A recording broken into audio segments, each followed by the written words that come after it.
Okay, welcome back. This is going to be part 57 in this journey through my presentation on dinosaurs and man. And in this section here, it's going to take several videos, guys, to go through what I'm going to be going through when it comes to Africa. But we're going to start getting into the continent of Africa and looking at several different dinosaur-type animals that have been eyewitness in the area. This right here is one of my favorite topics in this whole presentation, is when I start getting into Africa and Dr. Roy Mackle and just some of the rabbit trails that I go into when we get into that area. The other one is the fresh, well, not say fresh tissue, but soft tissue that has been found in dinosaur bones. Believe it or not, guys, for those of you that don't know, they have actually found soft tissue in dinosaur bones. Not just one dinosaur bone, many dinosaur bones. And we're going to look at that. And this is something that reoccurs quite regularly. But I tell you what, some people's got some mighty hard questions to answer when they talk about soft tissues lasting for millions of years. But when it comes to the biblical time frame, if you'll notice on the screen here, again, you'll see me say this and show this chart many, many, many times. You got a biblical worldview and you got a secular worldview. When you talk about soft tissues and dinosaur bones, that's no problem when it comes to the creation, the biblical worldview. Because we believe that the world is about, the whole universe and everything was created in about 6,000 years. Now, I'll tell you this, to have soft tissues last even several thousand years is still amazing. But after the flood, about 4,400 years ago, when the dinosaurs were, most of them, I should say, were killed off and fossilized, you're looking at about 4,400 years ago is when that happened. And so soft tissue remaining in a dinosaur bone, even several thousand years, is still amazing, but not near as amazing as trying to believe that soft tissue would remain in dinosaur bones 65 million years plus. And so, again, it doesn't make any sense at all. But there are those guys that believe that when it comes to dinosaurs, that they were killed off by the Ice Age. That's a common thing I hear folks say. Well, I believe they were killed off during the Ice Age. And we're not going to get into the Ice Age. I get into the Ice Age whenever we're talking about the flood and Noah's Ark. That's when I'll get into that. But just briefly, just to make a point here, when we talk about dinosaurs that are claimed to have been seen in the past, if you notice the white areas, that is the area that the Ice Age covered, the coverage of the Ice Age. If you'll notice, right here over to the left, that right there is the equator. That is the equator. Now, if you'll notice, all those little colored dots, you got white, red, and blue, where the white is the Apatosaurus-type animals, the red is the Stegosaurus-type animals, and the blue one is other types. And we're going to get into those types. But if you'll notice, right about in the center of the globe, where we would have like the warmer climates, that's where these animals are seen. Now, when you take the Ice Age coverage, which is about 30% of the land, notice where those dots are, guys. It's not, only in South America does it come close to some of that Ice Age coverage. But if you'll notice, guys, they're seen in the equator where it's warmer, where there's no ice. It may be a little bit cooler, but there's no ice coverage. So having animals that would survive in these areas, even during the Ice Age, would not be a far-fetched thing to believe.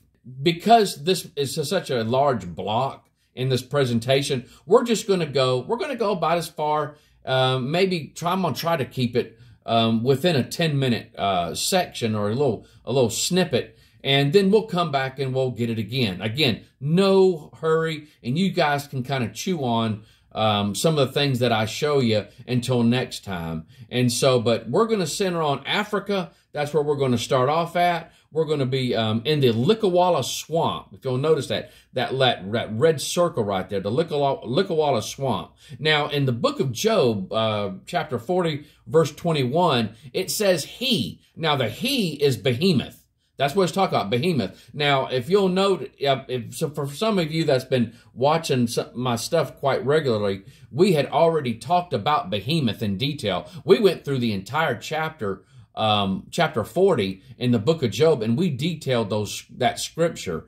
And so, but he is Behemoth. He is Behemoth. I don't want to go back all through that, but if you want to go back to my videos, you will. I tell you what I'll do. I will link the in the description that video for my YouTubers. I will link that in the description below if you want to go back to that video where I detail the book of Job. It may have went a couple videos, and so but for my Facebook friends, I will link in the description above. And so but that's if you guys want to go ahead and do that. I mean, we got 57 videos now, and so that'll just make it quite easier for you guys to see that. And so, but it says here, he, Behemoth, lieth under the shady trees and the covert of the reed and fens. Now, that word fens is swamp or marsh. Swamp or marsh. So we're talking a swampy area.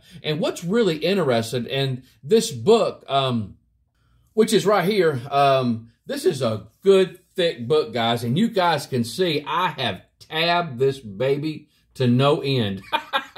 I mean, I have been through this thing with a fine-tooth comb.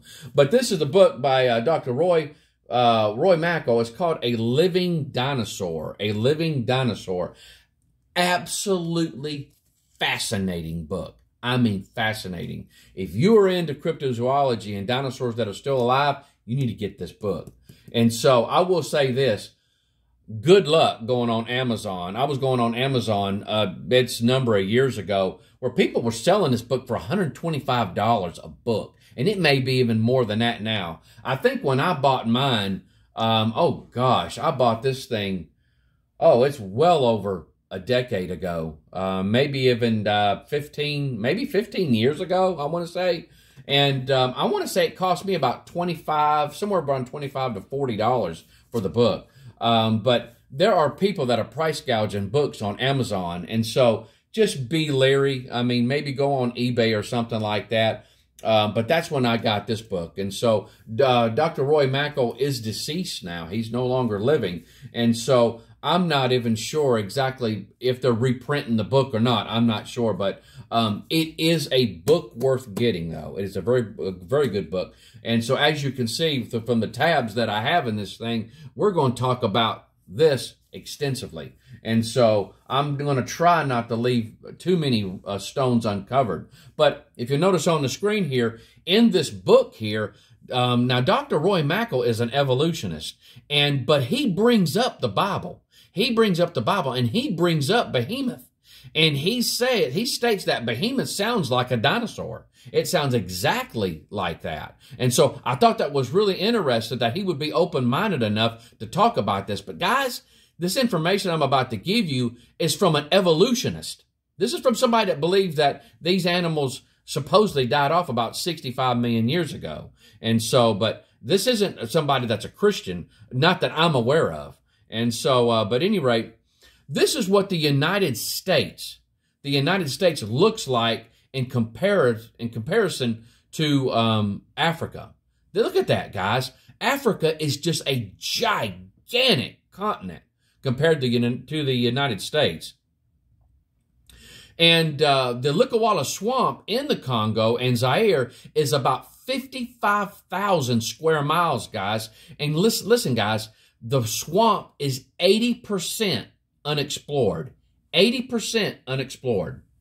I tell you what, let's stop right there. I'm tempted to keep going on, but we're already at over 10 minutes right now. and just by a little bit. And so I really want to try to keep these in small bite-sized segments as possible, guys. But we are going to go into some really fascinating things, and I'm going to try to tackle an argument that a lot of people will say is, if there's dinosaurs still alive, how come they haven't found one yet? And why don't they just go over to Africa, if there's so many of them running around, and get one and capture one? We're going to talk about that, and I'm going to give you a little visual aid on how the difficulty it is to just going over there and seeing one, photographing one, or even capturing one. And so, and I think this will help you in a visualization as far as thinking about how hard it is to do such a task. And so, though it has been attempted many, many times in the past, but again, until next time, remember, a living dinosaur, and it's entitled, below that it says, In Search of Mokele Mbembe. And so again, we're going to talk about that as we continue on in this block here. But this is by Dr. Roy P. Mackle. Roy Mackle. I do highly advise the book. It's one of my prized possessions in my library. But until next time, guys, I love you. I hope the Lord blesses you real good, and y'all take care. Bye-bye.